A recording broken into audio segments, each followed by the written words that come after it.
सकता है।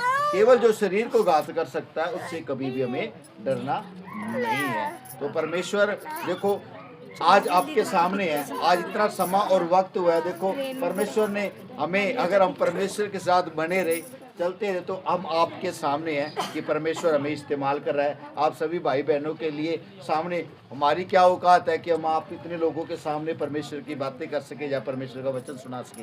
नहीं, हमारी कोई औकात नहीं है। ये सारा का सारा अनुग्रह, ये सारी की सारी महिमा उस परमेश्वर की है।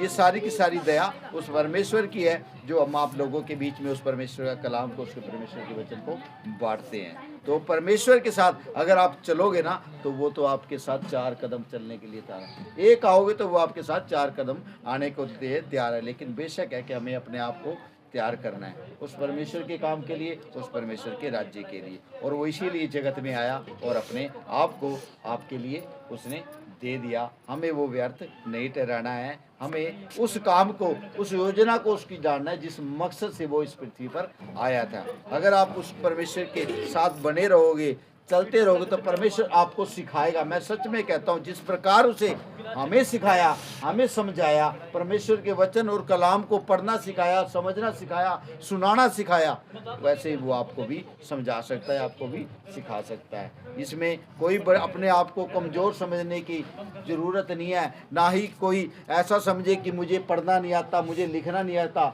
लेकिन उस परमेश्वर के लिए कोई कार्य संभव नहीं है। उसके प्रभु के चेले सब के सब अनपढ़ थे, जो कुछ भी नहीं पढ़ सकते। लेकिन परमेश्वर के लोग जब उन शास्त्रीय फरीसियों के सामने खड़े होते थे ना, तो वो शास्त्रीय फरीसी भी उनके सामने हार मान जाते। तो वो अद्भुत परमेश्वर है, उसके लिए कोई काम असंभव नहीं है। वो आपके जीवन में ऐसे ऐसे अद्भुत काम करेगा कि आप सोच भी नहीं सकते कि आपके जीवन में ऐसा कुछ हो भी सकता था। तो परमेश्वर अपना महान है। हमें सिर्फ और सिर्फ उसकी ओर ताकते हुए, उसकी ओर देखते हुए चलना है। तो परमेश्वर आप सबको बढ़ाएगा और उस राज्य का अधिकारी वो जरूर करेगा जिसके लिए वो आया और आपको चुना गया। सबको जय मसीह की प्रभु आपको आशीष दे। तो खड़े हो जाएंगे, अब परमेश्वर की आराधना करेंगे, परमेश्वर की महिमा करेंगे। एक छोटा सा